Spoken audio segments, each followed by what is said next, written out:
சொல்லும் பொழுது வானிடை வாழும் ஔவானவர்க்கு வானிடை வாழும் ஔவானவர்க்கு மறையவர் வேள்வியில் வகுத்த அவி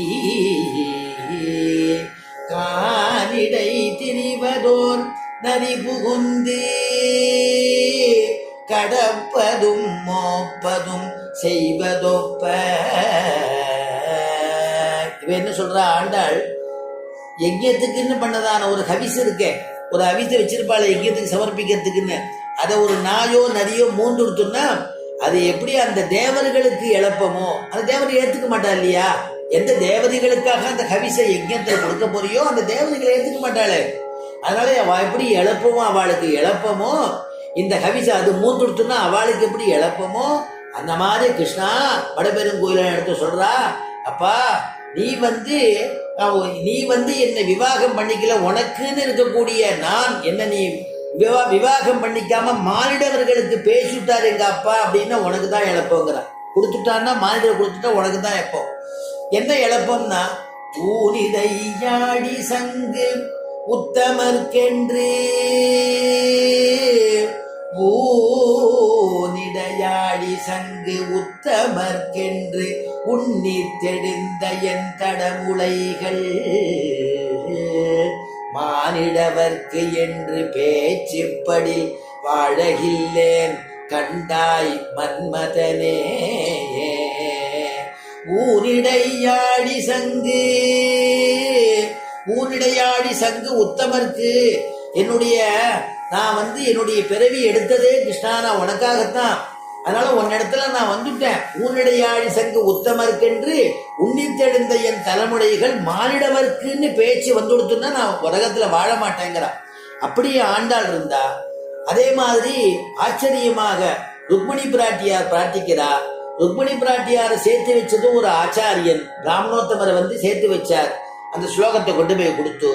ஆண்டாளை சேர்த்து வச்சதும் ஒரு ஆச்சாரியன், அவர் கருடாம்சமான பெரியாழ்வார். அப்ப எல்லாருக்கும் ஆச்சாரியம் இருக்கு இல்லையா? அதைத்தான் இங்க நம்முடைய சுவாமி தேசிகன் சாதிக்கிறார். பாபிஷ்டகா க்ஷத்ர பந்துஷ்ச புண்டரீகச்ச புண்ணியகிருதே ஆச்சாரியவத்தயா முக்தௌ தஸ்மாத் ஆச்சாரியவான் பவேத். பாபிஷ்டா க்ஷத்ரபந்துஷ்ச அப்படின்னு அதுல சொல்லும் பொழுது பாத்மோத்தர புராணம்னு ஒண்ணு, அதுல பாத்மத்துல சொல்லும் பொழுது இந்த க்ஷத்ரபந்துங்கிற ஒரு ராஜா, அவன் ஒரு ராஜாவா இருக்கான். ஆனா ரொம்ப கொடியவன். அவன் பண்ணக்கூடிய காரியமெல்லாம் ஜீவஹிம்சை, எல்லாரையும் ஹிம்சை பண்ணிட்டே இருக்கிறது. க்ஷத்ரபந்துன்னு பேரு. அவன் ஊர் மக்கள்னால பிரஷ்டன்னு அவனை ஒதுக்கி வச்சு காட்டுக்கு அனுப்பிச்சுட்டான். அவன் காட்டுல போய் ஜீவிக்கட்டும். காட்டுல போனாலும் சுபாவம் மாறுமா? அங்க முனிவர்கள்லாம் ஹிம்சை கொடுத்துட்டு இருந்தான். ஆனா அந்த முனிவர்களை ஹிம்சை கொடுத்துட்ட போது அவனுக்கு என்ன ஆச்சு, யாதிருஷ்டிக சுகிருதம்னு ஒண்ணு நம்முடைய சுவாமி தேசிகன் சாதிக்கிறார். பெருமாள் எப்படியாவது இந்த ஜீவகோடிகளை காப்பாற்றணுங்கிறதுக்காக சில விதமான சுகிருதங்களை நமக்கு கொடுப்பார் அப்படின்னு சுவாமி தேசிகன் சாதிக்கிறார். சுகிருதங்களை கொடுத்து நம்மளை கரையேற்றுவாராம். அது என்னென்ன சுகிருதம்னா, அது யாதிருஷ்டிக சுகிருதம்னு ஒன்றும், அஜ்ஞாத சுகிருதம்னு ஒன்றும், இப்படியெல்லாம் பலவிதமான சுகிருதங்கள். அதுல சொல்லும் பொழுது இங்கே வர சொல்லும்போது யாதிருஷ்டிக சுகிருதம், எதிர்பாராத ஒரு புண்ணிய பலன். அதாவது இது புண்ணியமா பாவமானு தெரியாது, எதேர்ச்சியா நேர்ந்தது.